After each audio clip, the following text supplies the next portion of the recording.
Item ಯಾವುದೇ ಇರಲಿ try ಮಾಡಿ ಆಚಿ ಚಿಕನ್ ಮಸಾಲಾ. ಸಿಎಲ್ಪಿ ಸಭೆ ಆಯ್ತು. ರಾಜ್ಯ ಕಾಂಗ್ರೆಸ್ ಪಾಳ್ಯದಲ್ಲಿ ಆ ಸಭೆಯಲ್ಲೇ ಕಿತ್ತಾಟ ಆಗೋಗಿದೆಯಂತೆ. ಪ್ರಮುಖವಾಗಿ ಸಿಎಂ ಸಿದ್ದರಾಮಯ್ಯನವರು ಸಭೆ ಕರೀತಾ ಇದ್ದಂತೆ ಮೋಸ್ಟ್ಲಿ ಫಿಕ್ಸ್ ಆಗೇ ಹೋಗಿದ್ರು ಅಂತ ಅನ್ಸುತ್ತೆ. ಹಿಂಗೆ ಮಾತಾಡಬೇಕು ಅಂತ ಕೆಲ ನಾಯಕರು ಹಂಗೆ ಆಗಿದೆ. ಸಿಎಲ್ಪಿ ಸಭೆಯಲ್ಲಿ ಕಾಂಗ್ರೆಸ್ ನಾಯಕರ ಕಿತ್ತಾಟ, ರಾಜೇಂದ್ರ ಕಟಾರಿಯಾ ವಿರುದ್ಧ ದೂರು ಕೊಟ್ಟ ವಿಚಾರಕ್ಕೆ ಗಲಾಟೆಯಾಗಿದೆಯಂತೆ. ಸಭೆಯಲ್ಲಿ ಕಟಾರಿಯಾ ವಿರುದ್ಧ ದೂರು ಕೇಳಿದ ಶಾಸಕ ನಾರಾಯಣಸ್ವಾಮಿಯವರು ದೂರು ಹೇಳೋದಕ್ಕೆ ಮುಂದಾದ್ರು. ರಾಜೇಂದ್ರ ಕಟಾರಿಯಾ ಕಂದಾಯ ಇಲಾಖೆಯ ಪ್ರಧಾನ ಕಾರ್ಯದರ್ಶಿ, ಉದ್ದೇಶ ಪೂರ್ವಕವಾಗಿ ನನ್ನನ್ನ ಟಾರ್ಗೆಟ್ ಮಾಡಲಾಗ್ತಾ ಇದೆ ಅಂತ ನಾರಾಯಣಸ್ವಾಮಿ ಕೆಂಡ ಕಾರಿದ್ದಾರೆ. ರಾಜೇಂದ್ರ ಕಟಾರಿಯಾ ವಿರುದ್ಧ ಕ್ರಮ ಕೈಗೊಳ್ಳಬೇಕು ಅಂತ ನಾರಾಯಣಸ್ವಾಮಿ ಒತ್ತಡ ಹಾಕಿದ್ದಾರೆ. ಸಚಿವ ಕೃಷ್ಣ ಬೈರೇಗೌಡರ ವಿರುದ್ಧ ಕೂಡ ನಾರಾಯಣಸ್ವಾಮಿ ಅಸಮಾಧಾನ ಹೊರಹಾಕಿದ್ದಾರಂತೆ ಈ ಸಭೆಯಲ್ಲಿ.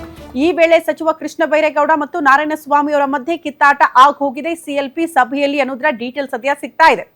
ಪ್ರಮುಖವಾಗಿ ನಿನ್ನೆ ನಡೆದಂತಹ ಸಿಎಲ್ಪಿ ಮೀಟಿಂಗ್ ಬಹಳ ಕುತೂಹಲಕ್ಕೆ ಕಾರಣ ಆಗಿತ್ತು. ಯಾಕಂದ್ರೆ ಬೇರೆ ಬೇರೆ ರೀತಿಯಲ್ಲಿ ಬೆಳವಣಿಗೆಗಳು ರಾಜ್ಯ ಕಾಂಗ್ರೆಸ್ ಪಾಳ್ಯದಲ್ಲಿ ಆಗ್ತಾ ಇದೆ ಅನ್ನೋ ಕಾರಣಕ್ಕೆ. ಬಟ್ ಎಲ್ಲವನ್ನ ಬದಿಗಿಟ್ಟು ನಿನ್ನೆ ಆಗಿದ್ದೇ ಬೇರೆ ಗಲಾಟೆಗಳು ಆಗಿ ಹೋಗಿದೆ ಅನ್ನುವಂತಹ ವಿಚಾರ. ಅದು ಪ್ರಮುಖವಾಗಿ ನಾರಾಯಣಸ್ವಾಮಿ ಮತ್ತು ಸಚಿವ ಕೃಷ್ಣ ಬೈರೇಗೌಡ ಅವರ ವಿರುದ್ಧ ಈ ರೀತಿಯ ಅಸಮಾಧಾನಗಳು ವ್ಯಕ್ತವಾಗ್ತಾ ಇದ್ದಂತೆ ಗಲಾಟೆ ಆಗಿದೆ.